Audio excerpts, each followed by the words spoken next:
गणपती बाप्पा मोरया। So hello नमस्कार, welcome back to my channel.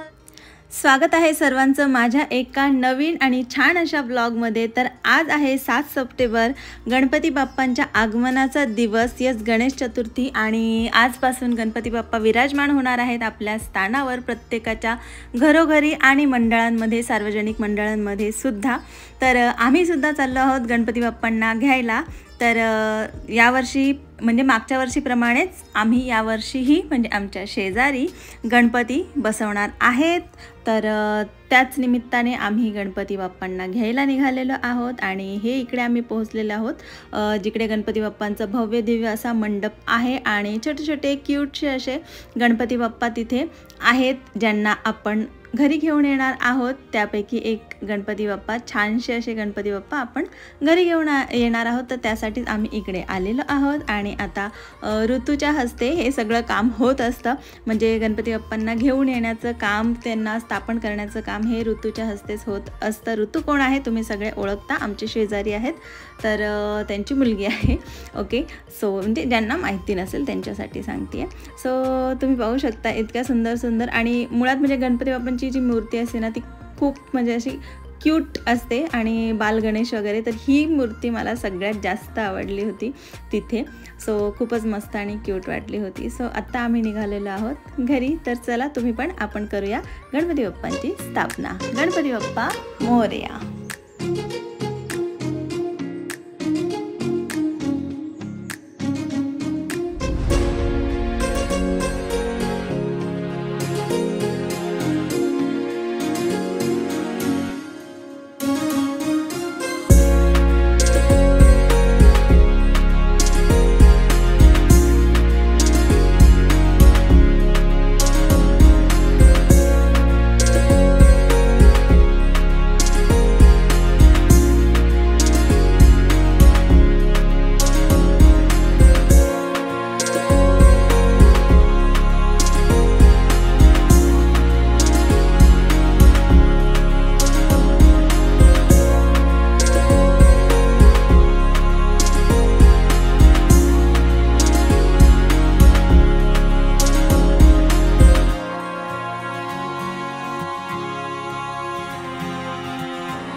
Ganpati बाप्पाला तर घरी घेऊन आलेलो आहोत, अजून त्यांना त्यांच्या स्थानावर बसवायचं आहे।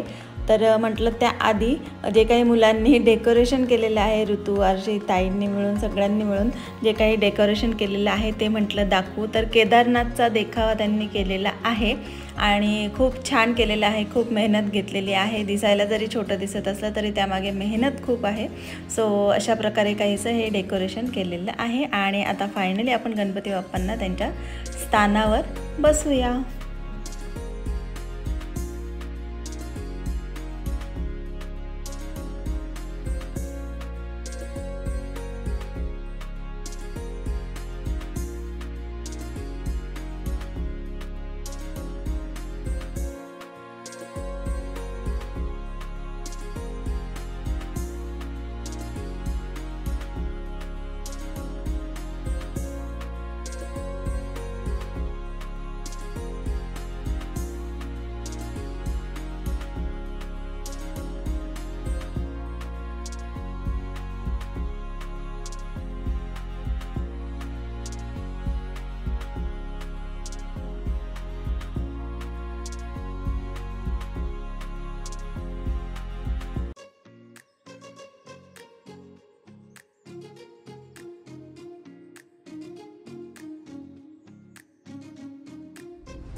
फायनली बाप्पा त्यांच्या स्थानावर विराजमान झालेले आहेत। आणि बघा, मी आधी तुम्हाला यासाठीच डेकोरेशन दाखवलं होतं की आधीचं डेकोरेशन आणि बाप्पा बसल्यावरचं डेकोरेशन म्हणजे कसं खुललं आहे, असं त्याला एक वेगळाच लुक आलेला आहे बाप्पा तिथे बसलेत त्याच्यामुळे।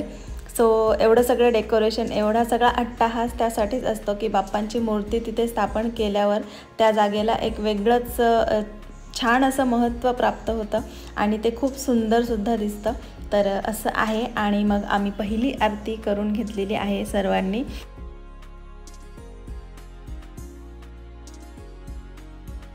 आणि बऱ्याच ठिकाणी विशेषतः मी कोकणातच पाहिलेलं आहे की गणपतीचे दिवस तर 10 असतात, 10 किंवा 11, बट 1.5 दिवसाचा गणपती, म्हणजे कोणी 1.5 दिवसाचा गणपती बसवतं, कोणी 5 दिवसांचा, कोणी 7 दिवसांचा, तर कोणी पूर्णपणे 10 ते 11 दिवसांचा, म्हणजे जसं दिलेलं असेल तसं.